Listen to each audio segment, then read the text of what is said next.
This is annoying, bro. This is annoying, bro. Like I just have to call it what it is. This is annoying. These players are just like, they being like mad difficult, mad extra. Y'all using Caitlin Clark, like just straight up using her, bruh. Like after trying to like diss her fans for so long. It's ridiculous. It's sad. Like y'all are being petty. Now y'all just being flat out petty and bogus. Like y'all are demanding certain things just because y'all feel like she has it. Like what is going on, man? In case you don't know, CBA negotiation. The whispers started months ago, but now the truth is out. WNBA players are actively demanding full-time year-round security, not because of a league-wide threat, but because Caitlin Clark and Angel Reese have it. This outrageous request isn't just a side note, it's a critical sticking point in the deadlocked CBA negotiations, threatening to derail the most significant growth the league has ever seen. The shocking hypocrisy? Many of these same players previously targeted Clark, disrespected her fans, and dismissed her impact, only to now demand benefits directly fueled by her explosive popularity. It's a level of pettiness that's frankly unbelievable, casting a dark shadow over a moment that should be a collective triumph for women's basketball. The league is at a crossroads with this seemingly trivial demand potentially leading to a nightmare scenario for everyone involved. Demanding certain things just because y'all feel like she has it. Like, what is going on, man? In case you don't know, CBA negotiations are going nowhere. It's stuck in the mud. Deadline is approaching. And some of the things that these players are asking for are starting to come out. And it's just petty and ridiculous. We're going to get into it. Welcome to Keep the Vision. Make sure you like, comment, subscribe, share the channel, hit that bell notification. Let's keep it rolling. Obviously, it is October. The deadline is approaching fastly. I mean, just the deadline, The situation is far more dire than many realize. As October speeds towards its close, the WNBA's collective bargaining agreement negotiations are not just stalled, they're stuck deep in the mud, going absolutely nowhere. A critical deadline is rapidly approaching, and without a resolution, the entire league faces an uncertain future. What's truly infuriating, however, is the nature of some of the demands now publicly leaking from the players' side. These aren't just calls for fair wages or better travel conditions, demands that would be entirely understandable given the league's burgeoning success. Instead, we're seeing requests that feel less like professional negotiation and more like a shocking display of jealousy and self-sabotage. The details emerging are painting a picture of a locker room divided, where personal grievances are taking precedence over collective progress, and the very foundation of the WNBA's recent surge is being undermined by internal strife. Oh, do y'all know these ladies are requesting full-time during the season security just because Caitlin Clark has a security guard that goes with her everywhere? Just because an Angel Reese has a security guard that goes wherever. Listen, y'all not as popular as them. Y'all are not Caitlin Clark. Like, why is it so hard to get that through y'all head? Y'all are trying to force in the CBA. You mean to tell me y'all are trying to force in the CBA that y'all need full-time security with you? Even when you're At the heart of this stunning stalemate is one specific head-scratching demand: full-time security for every single player active during the season. This isn't about ensuring player safety in hostile environments or for high-profile events. It's an across-the-board mandate. And the reason behind it is even more astonishing because megastars like Caitlin Clark and Angel Reese, whose unprecedented fame necessitates constant protection, already have personal security details assigned to them. The implication is clear: if they have it, we all deserve it, regardless of individual need or public recognition. It's a mentality that has baffled analysts and fans alike, raising questions about whether the players understand the vast difference in their public profiles. This isn't about equitable treatment, it's about a perceived status symbol pushed to the forefront of critical negotiations. All types of stuff, going to get food. Nobody stopping y'all, bruh. Like, what are we talking about here?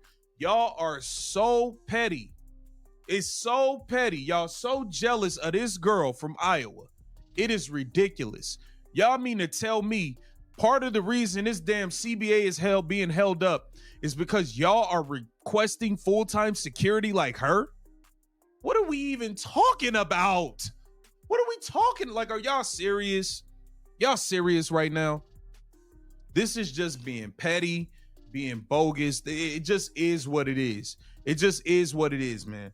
Y'all. The sheer audacity of demanding full-time, round-the-clock security for players who simply don't have the public profile to warrant it has left many speechless. The argument is direct and unapologetic. 98% of WNBA players do not need personal security details following them everywhere they go, from practice to restaurants to simply walking around their cities. As the saying goes, nobody is stopping them. Regularly, WNBA players can be seen going about their daily lives in major cities like Los Angeles, navigating public spaces without a single fan recognizing them, let alone bothering them. To insist that every player, regardless of their individual level of fame or the attention they draw, needs a security guard is not only fiscally irresponsible for the league, but deeply out of touch with reality. It reeks of an entitlement that completely disregards the actual security needs of the vast majority of athletes, inflating a perk meant for global icons into a universal right.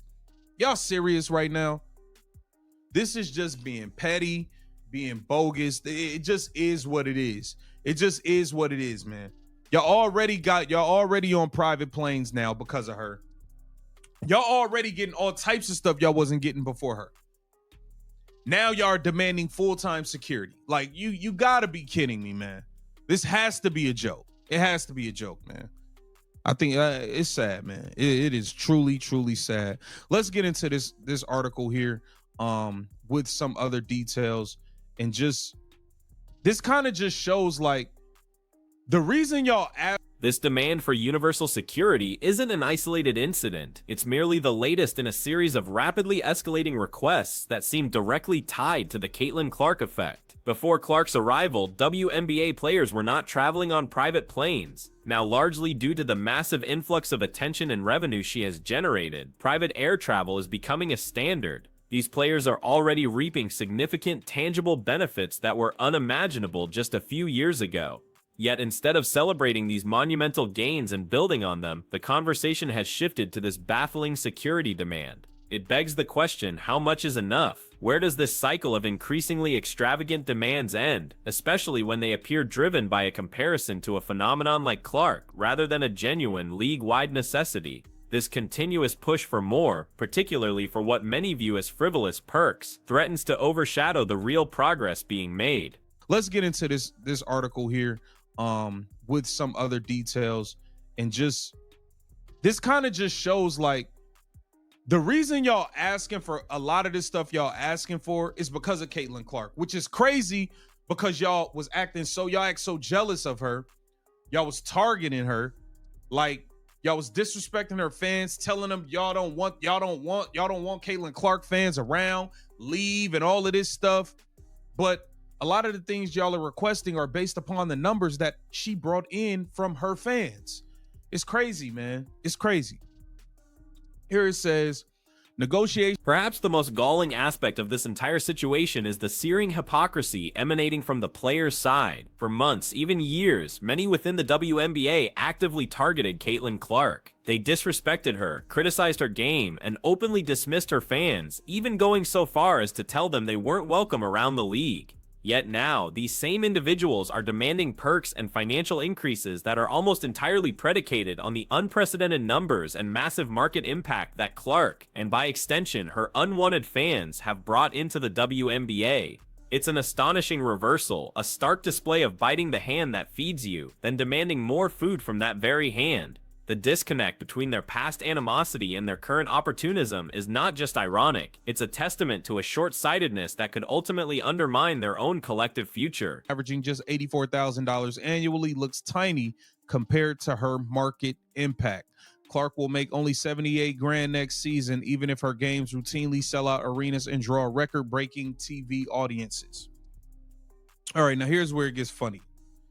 This is why tripling top salary and more than tripling the veteran minimum might sound like progress, but for the players, it might still not be enough to match the how fast the league's business is growing. So the league, the owners is offering these people $1 million a year max contract. The first year starting at $1 million, and it'll go up some every year. So The stark reality of Caitlin Clark's financial situation versus her titanic impact on the league provides critical context for these negotiations. Despite her groundbreaking rookie season, which saw games routinely selling out arenas and shattering television viewership records, Clark's actual salary is shockingly modest. Her 4-year rookie deal with the Indiana Fever is valued at $338,000, averaging out to just $84,000 annually. For the upcoming season, she's slated to make a mere $78,000. Compare this to the multi-million-dollar contracts seen in other professional sports, or even the rapidly growing revenue of the WNBA itself, and her compensation seems like a historical anomaly. This disparity highlights the systemic issue of player compensation in the league, but it also underscores the extraordinary market value Clark brings, a value that is now, ironically, being leveraged by her peers to demand their own significant increases, including the contentious security detail. Popularity. Ratings have shattered previous records, merchandise is flying off the shelves, and attendance has surged across the league. The upcoming television deal is reportedly worth around $200 million annually, more than triple what the league currently earns. You see that, right? You see that. The Caitlin Clark effect. They said it themselves. It's right there it was right there in writing. The Caitlin Clark effect. Why you guys would be so against her and so nasty toward her and her fans makes no sense to me, when the only thing... In recognition of the WNBA's explosive growth, largely thanks to Clark's influence, the league has already put forward a historic offer. This proposal includes tripling the top salary, meaning a max contract player could earn a staggering $1 million in the first year alone, potentially escalating to $2 million over a 4-year deal. Furthermore, the veteran minimum salary is also set to more than triple under this new framework. These are not incremental adjustments, these are transformative financial bumps that would fundamentally change the earning potential for WNBA players, elevating their compensation to unprecedented levels within the league's history. On paper, this sounds like a monumental step forward, a significant victory for player advocacy that reflects the league's booming success. Yet, despite these truly massive proposed increases, the players' union is reportedly still holding out, signaling that even these historic offers are, for them, still not enough. So what more could players possibly want after being offered $1 million starting salary and a significantly boosted veteran minimum? Beyond the money, their demands remain steadfast: full-time security, 24/7 for every single player. The message from the players' side is clear: we are all-stars here, and we deserve the same level of protection and perceived status as the most globally recognized figures in the game. This unwavering stance on security, even after the league's generous financial proposals, indicates that this isn't just about safety, it's about a fundamental redefinition of player status and entitlements. This insistence on mirroring the unique circumstances of a handful of superstars is creating an intractable barrier, suggesting a deeper psychological element at play beyond mere contractual terms. It's a battle over recognition and perceived equality, potentially at the cost of the entire league's momentum.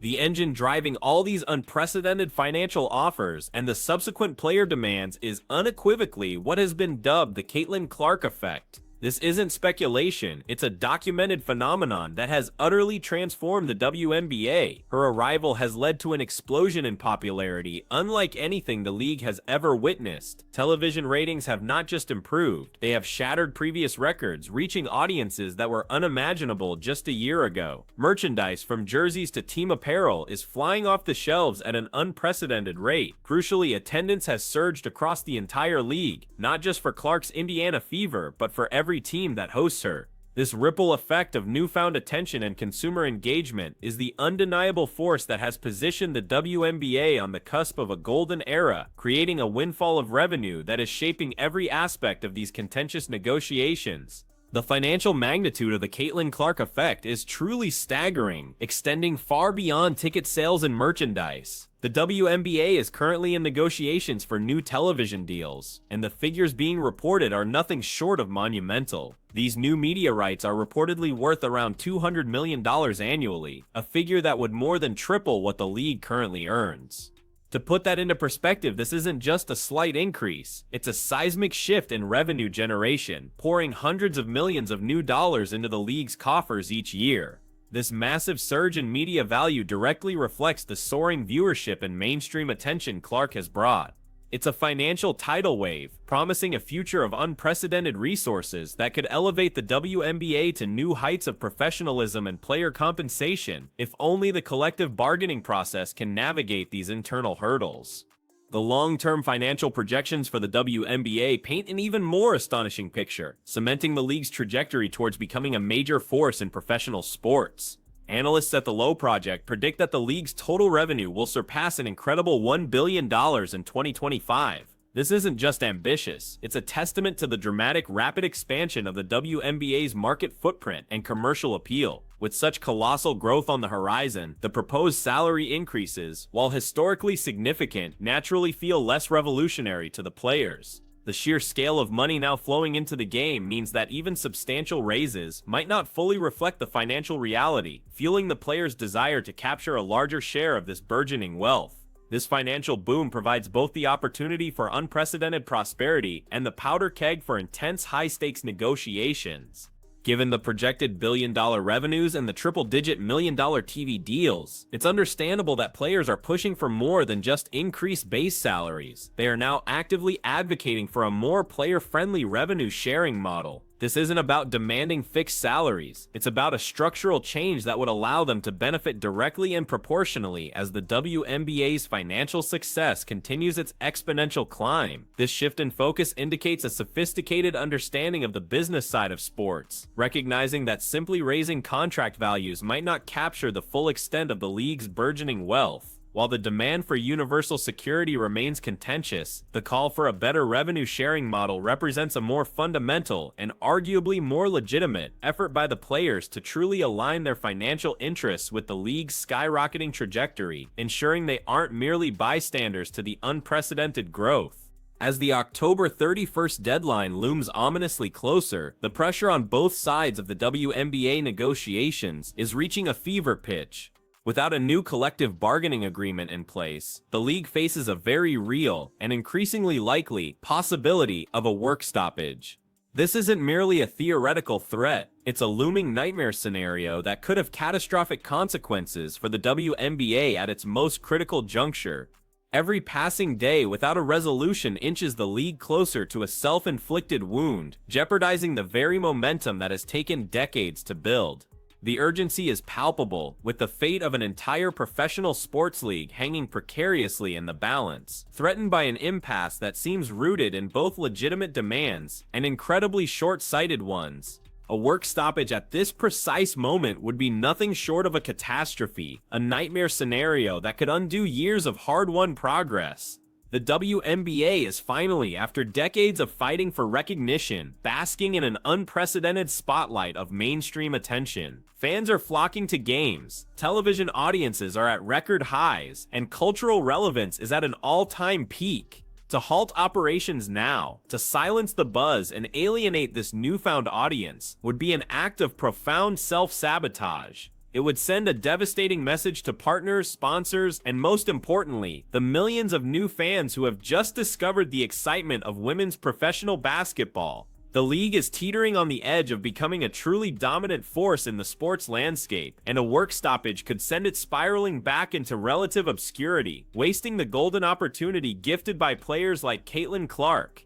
It's difficult to reconcile the players' past actions with their current demands. Just months ago, there was a palpable sense of animosity directed towards Caitlin Clark. Her fans were openly dismissed, and she herself was often subjected to aggressive play and thinly veiled jabs. Yet now, a significant portion of their leverage in these high-stakes negotiations stems directly from the financial boom she created. The entire premise of demanding full-time security for virtually every player is a direct consequence of Clark and Angel Reese's exceptional fame, even though many players previously seemed to resent that very fame. This cognitive dissonance, actively trying to diss someone while simultaneously leveraging their success for personal gain, highlights a profound lack of self-awareness and an almost baffling level of hypocrisy that is jeopardizing the very foundations of their collective future.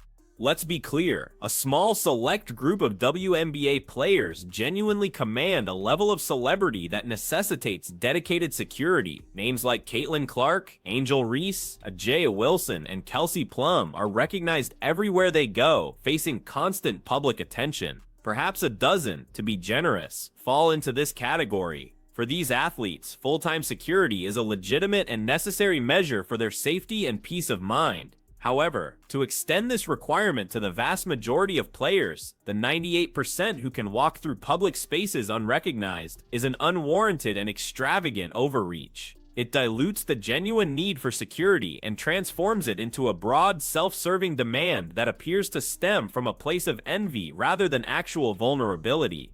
This collective demand for an individualized perk is a crucial point of contention, exposing a disconnect between reality and player expectations.